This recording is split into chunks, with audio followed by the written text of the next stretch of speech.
dia, boa tarde, boa noite, boa madrugada para vocês, meus amigos, minhas amigas do LAC Cursos. Aula importantíssima, aula vital. Essa é a aula que vocês não podem perder, é a aula que vocês têm que anotar tudo no caderno e também, se possível, fazer a revisão dessa aula sempre. Nós vamos falar hoje do crime doloso. O que vem a ser um crime doloso? O que vem a ser uma conduta dolosa? O artigo do Código Penal que trata sobre o crime doloso, só para a gente poder fixar, é o artigo 18, inciso 1, que diz assim: doloso, quando o agente quis o resultado ou assumiu o risco de produzi-lo. Antes da gente iniciar o conceito de dolo, eu tenho que repassar aqui para vocês mais ou menos onde que está o dolo. O crime é composto de 3 elementos: um fato típico, ilícito e culpável. São 3 elementos. E o primeiro elemento do fato típico é a chamada conduta. E essa conduta ela pode ser dolosa ou culposa. Então, o dolo, ele faz parte do fato típico que está dentro da conduta, do elemento da conduta. Então, a conduta criminosa, ela se dá por dolo ou por culpa. Dolo é quando o sujeito tem a intenção ou ele assume o risco pela intenção criminosa. Culpa é quando o sujeito, por uma negligência, imprudência ou imperícia, ele acaba cometendo o delito. Aqui não se trata do dolo. Então, eu vou deixar aqui e vou trabalhar esse outro lado, mas eu quero que fixe aqui. Por quê? Aqui, gente, eu quero que vocês entendam que conduta, um conceito bem tranquilo de conduta. Conduta é toda ação humana. Só pode praticar crimes pessoas, seres humanos. Professor, e a pessoa jurídica? A pessoa jurídica comete crimes? Sim, a pessoa jurídica comete crimes através dos chamados crimes ambientais.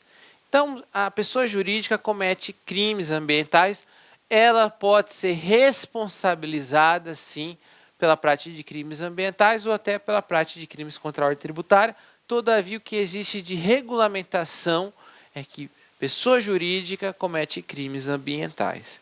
Deixando bem claro que o STF diz que a pessoa jurídica pode ser responsabilizada independentemente de responsabilizar o diretor ou aquele que praticou a conduta. Então é o seguinte, houve lá um desmatamento e a empresa era responsável por aquela área. Então, se a ordem foi dada pelo diretor ou foi feita por algum funcionário, pouco importa. A empresa vai ser responsabilizada penalmente. É o entendimento do STF. O STJ, ele tinha um entendimento da chamada dupla imputação. Ele dizia o seguinte, dizia assim, não é bem assim. Na verdade, para poder se falar na responsabilidade da pessoa jurídica, como diz lá na teoria do crime, é conduta humana, nós devemos responsabilizar a pessoa jurídica e a pessoa humana que praticou o ato material contra o meio ambiente. Então tinha que se punir os dois. Tinha que se responsabilizar os dois, por isso dupla imputação. Se não conseguisse responsabilizar a pessoa física que praticou o ato, não teria como responsabilizar a pessoa jurídica. Mas o STF veio e falou, não. Ó, pode responsabilizar sim a pessoa física, mas independente vai responsabilizar a pessoa jurídica. Então, tomem cuidado com isso na hora da prova. E a conduta, ela tem que ser voluntária, né? A conduta praticada tem que ser voluntária, tem que partir da pessoa. Porque se a pessoa estivesse sob coação física irresistível, não há de se falar em conduta. Professor, como assim coação física irresistível? O sujeito ele não tem voluntariedade na conduta. Pegam o dedo dele, vai empurrando, e faz ele apertar o gatilho. Ele teve conduta voluntária? Não teve. Ele foi coagido fisicamente. A coação física é uma imposição de uma força sobre a sua força. Coação física é diferente de coação moral. Na coação física exclui-se o fato típico. Na coação moral irresistível, coação física irresistível, aquela que não tem como resistir, exclui-se o fato típico, porque não tem conduta. Coação moral irresistível, exclui-se a culpabilidade, o terceiro elemento do crime. Coação moral, o sujeito, ele pratica o fato voluntariamente, ele diz sim. Ele vai, pratica o crime, só que na hora da culpabilidade, faz a seguinte pergunta: todo mundo faria o mesmo que ele fez? Todo mundo. Então, coação, então não tem como ele ser considerado culpado. Mas professor, está ameaçando o seu filho. Sim, está ameaçando o filho. Mas está ameaçando o filho. Todavia, ele falou sim. E foi praticar o crime para poder salvar a vida do filho. Já na coação física, ele não tem conduta, não tem como ele falar sim ou não. É uma imposição de força. Então, diante dessas considerações iniciais de conduta, porque para se praticar uma conduta dolosa tem que ter voluntariedade. O sujeito tem que estar livre na escolha de praticar um crime doloso. Por isso que é importante a gente entender. E esse conceito legal, ele costuma cair em prova, tá? Apesar de a gente vai trabalhar o significado disso aqui, mas assim, o inciso 1 do artigo 18 diz: doloso, quando a gente quis o resultado, ou seja, desejou o resultado, ou assumiu o risco de produzi-lo. E olha, só que interessante. Questão de guarda de segurança de sistema prisional. Prova 2018. Quando o agente quis o resultado ou assumiu o risco de produzi-lo, ele comete o crime de forma dolosa. Então, a resposta correta é a letra D. E para tentar explicar o dolo, nós temos 3 teorias que costumam cair nas provas de concurso público. Nós temos a teoria da representação. Para configurar o dolo, basta a gente analisar o resultado. Se era previsível aquele resultado, então a gente julga como tipo de dolo. Ele praticou a conduta e qualquer um entenderia que ao praticar a conduta, aquele resultado era previsível, pouco importa qual era a intenção que ele agiu, ele se enquadraria no dolo, por isso teoria da representação. Aqui você analisa no sentido de que o dolo estaria condicionado a um resultado. Se surgiu aquele resultado, o crime era doloso. Teoria da vontade. Além de ser previsível, ele desejou o crime. Ele quis o crime. E teoria do assentimento é quando ele prevê e assume o risco. O sujeito, ao praticar a conduta, ele sabe que pode praticar uma outra conduta criminosa. E ele assume o risco. Qual que o Código Penal adotou? O Código Penal adotou a teoria da vontade e a teoria do assentimento. Voltamos, ó. Teoria da vontade, quando o agente quis o resultado. Teoria da vontade. Ou assumiu o risco de produzi-lo. Teoria do assentimento. Então foram essas duas teorias que o Código Penal adotou e costuma se cair em provas. Quais são os elementos do dolo? Primeiro elemento do dolo é a vontade. O sujeito ele tem que ter a vontade livre. Ele pratica a conduta porque ele falou um sim ou um não. Ele desejou praticar aquela conduta. Então ele tem vontade. Professor, então a coação física irresistível exclui-se a vontade. Não há de se falar em dolo, muito menos de conduta. Obviamente acaba excluindo o fato típico. Não há de se falar em fato típico. Consciência. O sujeito tem que ter consciência do que ele está fazendo. Ele tem que ter a vontade e saber que ele deseja praticar um delito. Então ele tem que ter vontade e consciência. Ele tem que estar com a finalidade, ó, teoria da vontade. Teoria da vontade e da consciência, porque ele sabe o que ele vai produzir. Então, esses são os dois elementos. Vamos falar das espécies de dolo. O dolo ele pode ser direto ou indireto. Essa é a primeira classificação de dolo. O dolo direto ou indireto. O dolo direto é a pura teoria da vontade.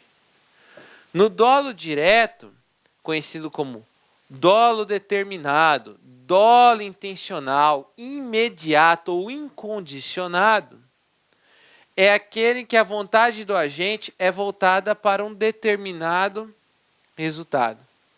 O agente ele faz com a intenção clara de produzir um resultado. É o dolo direto. Eu desejo matar e eu quero produzir o resultado morte daquela pessoa. Dolo direto.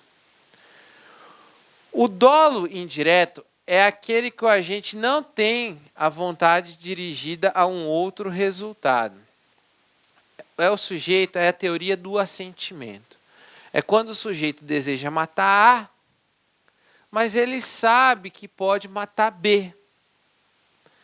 Diante disso, ele assume o risco de produzir o resultado adverso. Ele visualiza o resultado adverso e ele assume o risco. O dolo indireto ele pode ser alternativo, quando ele diz o seguinte: eu quero produzir mortes. Pouco importa se é A, de B, C. Eu vou entrar atirando em todo mundo. Eu não vou entrar atirando em A, em B, ou C, visando A, visando B, visando C. Não. Eu vou atirar e em quem eu acertar ou quem eu lesionar, enfim, eu quero fazer o estrago maior. Então você vê que existem vários tipos de dolo alternativos. Ele tem dolo para lesionar, ele tem dolo para matar, ele tem vários tipos de dolo. Esse é o chamado dolo alternativo. O dolo eventual. O dolo eventual é a pura, clássica teoria do assentimento. O dolo eventual, o sujeito, fala assim: bem, eu quero matar aquela pessoa. E aquela pessoa, A, está na praça. E lá na praça está lotada de pessoas.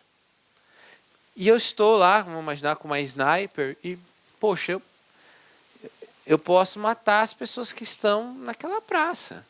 Porque toda hora passam na frente do meu alvo. Mas você quer saber de uma coisa? Eu vou assumir o risco. Eu vou assumir o risco e vou efetuar o disparo. Se ele acertar o alvo, ele só responde por aquele crime. Se ele acertar alvo diverso, ele vai responder por dolo, porque ele assumiu o risco. A intenção dele é sempre criminosa. E ele vê que as consequências do ato dele ele pode assumir consequências do ato em razão da sua empreitada criminosa. Vamos fazer essa questão. Prova de delegado da Polícia de São Paulo, também 2018. É uma frase que você tem que completar. Existe quando a gente prevê o resultado, mas espera sinceramente que não ocorrerá.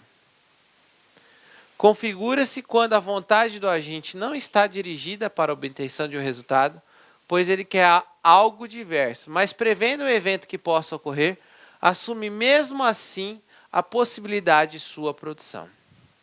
O segundo conceito a gente já trabalhou, o primeiro não, mas o segundo a gente trabalhou. Então nós estamos falando do dolo eventual. Então não é a letra A, não é a letra B, não é a letra C. Então sobrou. E aí, você vai falar, qual que é a resposta, professor? Resposta é a letra D. E aqui eu vou trabalhar com vocês uma coisa que eu ainda vou trabalhar numa aula específica de culpa, mas já adianto para vocês que é o seguinte.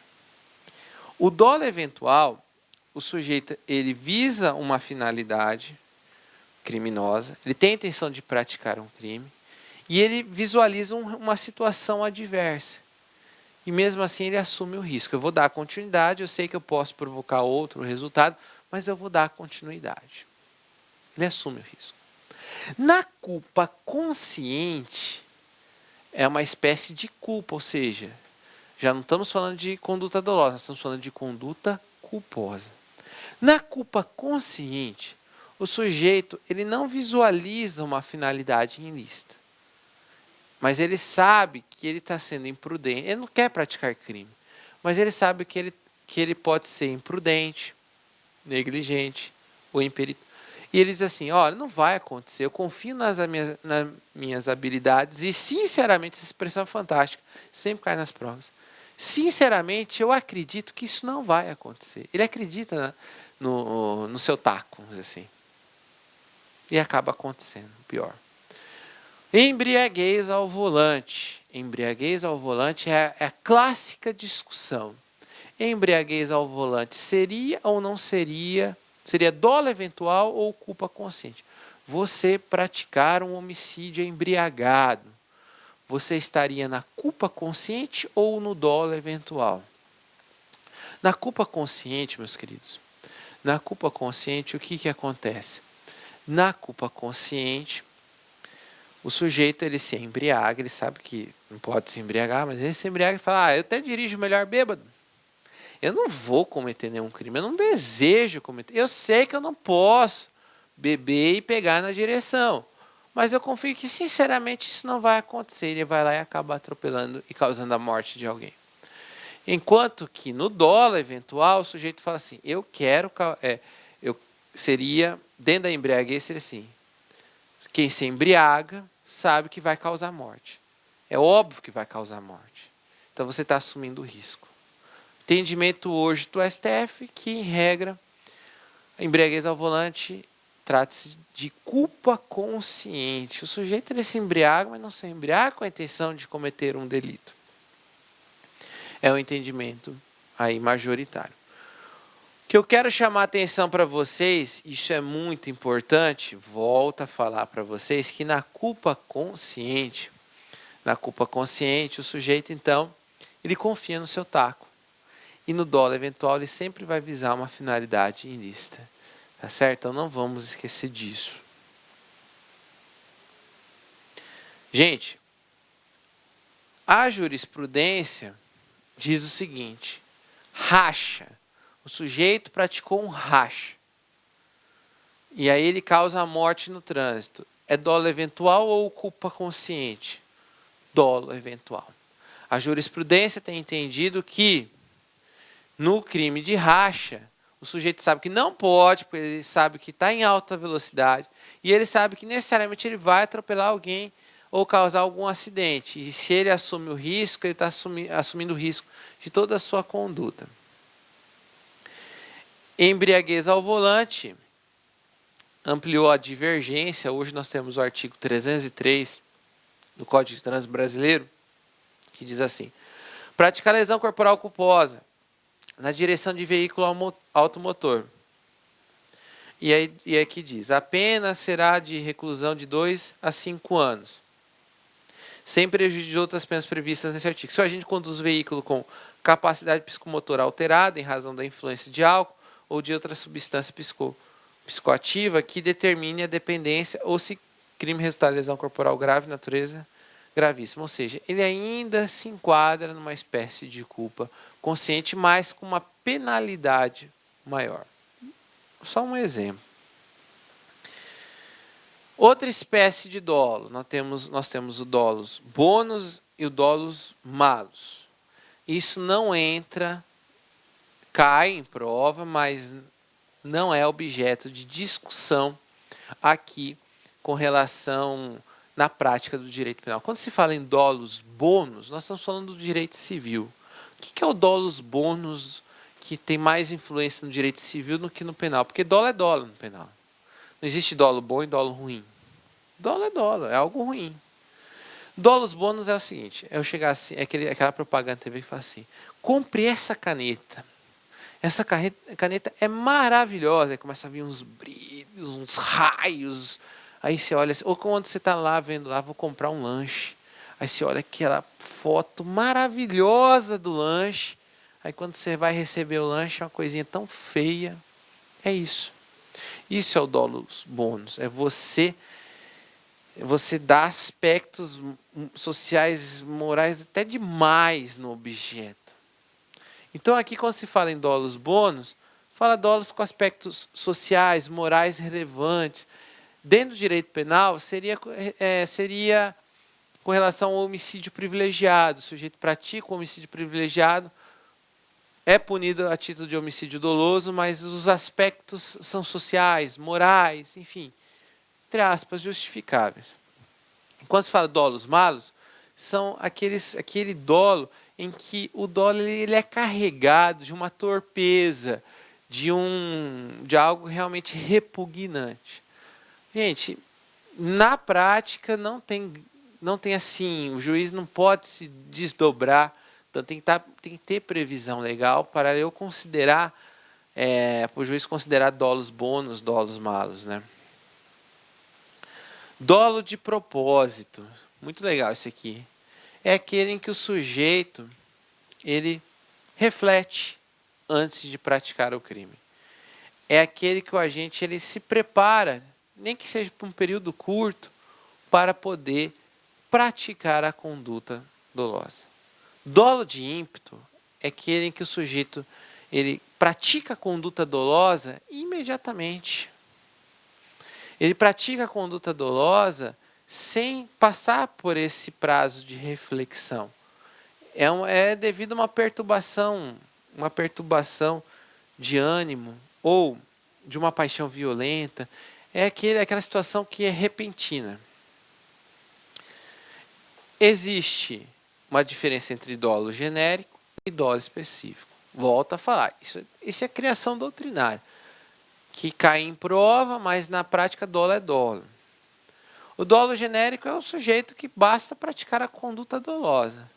Dolo específico é quando, para praticar o crime, precisa de uma motivação específica.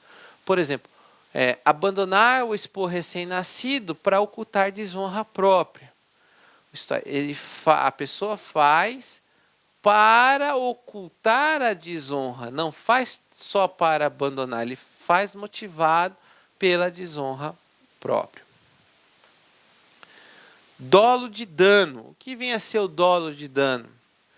É quando o agente assume o risco de lesionar um bem jurídico penalmente.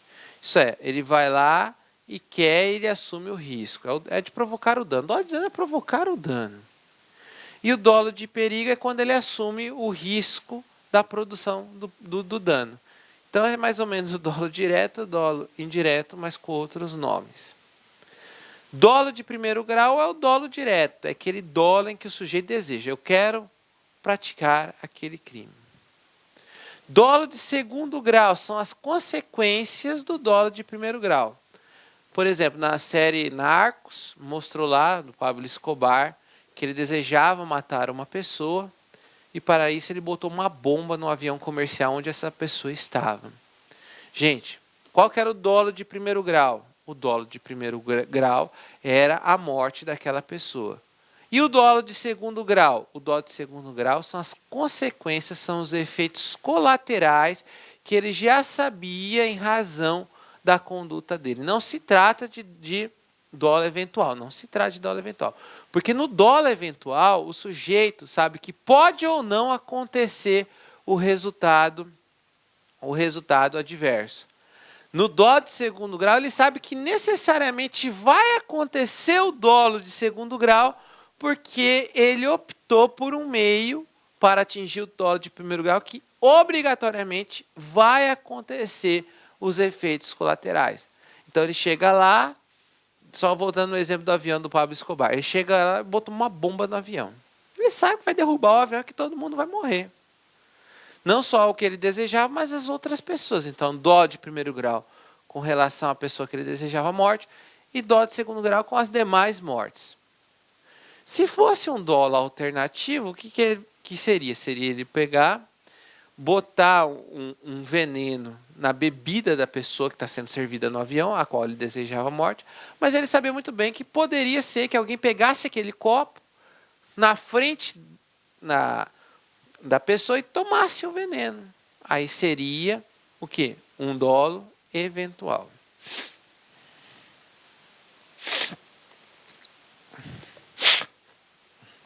Desculpa, gente. Dolo presumido. O que é o dolo presumido? Não existe isso no direito penal. Não existe dolo presumido.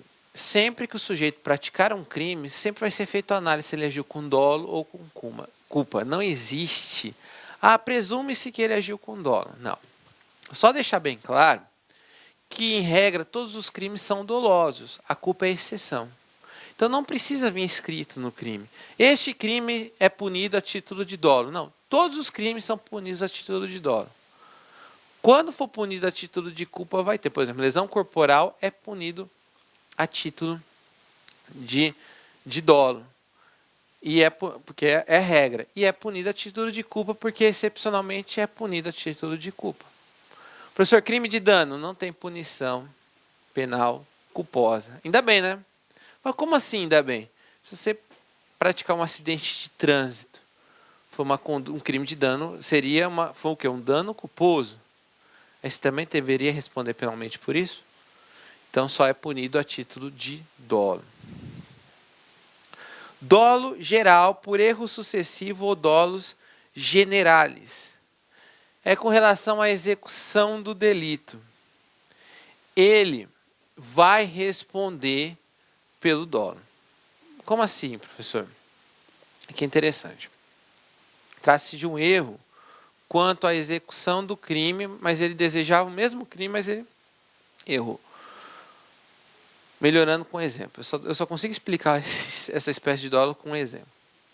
O sujeito, ele vai e dá facadas na vítima. Ele, acreditando que a vítima estava morta, ele amarra a vítima num saco, joga esse saco no rio. Mas a vítima estava viva. E a vítima vem a falecer não em razão das facadas, mas em razão do afogamento. Professor, qual que é a diferença de um e para outro? Em tese, com as facadas ele teria cometido um homicídio simples.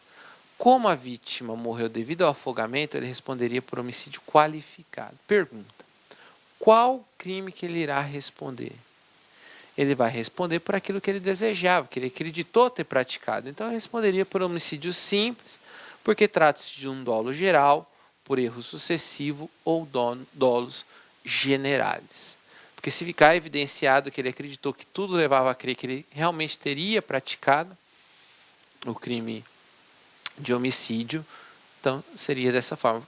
Um caso triste, Isabela Nardoni, onde havia-se a discussão se o casal teria jogado a criança E o casal sabia que essa criança estava viva ou não.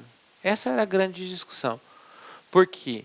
Porque parte da discussão diria, não, eles agrediram a criança, eles acreditavam que a criança estava morta, e aí eles pegaram e jogaram a criança do alto do prédio para poder fazer uma fraude, para dizer que ela teria sido jogada. Enquanto que... E aí, mas ela está, segundo o laudo, ela estaria viva, ela morreu em razão da queda. Então, se ficasse provado, já não ia incidir várias qualificadoras nesse sentido. Todavia, se ficasse provado que eles sabiam que ela estava viva e deram fim à vida dela, aí nós estamos falando. Então, tudo é intenção. Qual que era a intenção inicial que ele acreditou ter praticado? É isso, o dolo geral ou por erro sucessivo. Momento de reflexão, momento de autoestima, momento para a gente levantar e para você não ficar cansado. Às vezes é inevitável chorar, mas nunca podemos perder a esperança de voltar a sorrir. Todo mundo chora, todo mundo tem sua dor, todo mundo tem seu luto, mas tudo passa e o sorriso volta. E depois vem a dor, depois o sorriso. A dor, o sorriso. E assim por diante. Mas lembre-se, não há mal que dure para sempre, tá? Mas devemos levar a vida com mais leveza. Tá bom? Era isso que eu tinha que dizer para vocês. Um grande abraço, fiquem com Deus e até o nosso próximo encontro. Até mais. Clique lá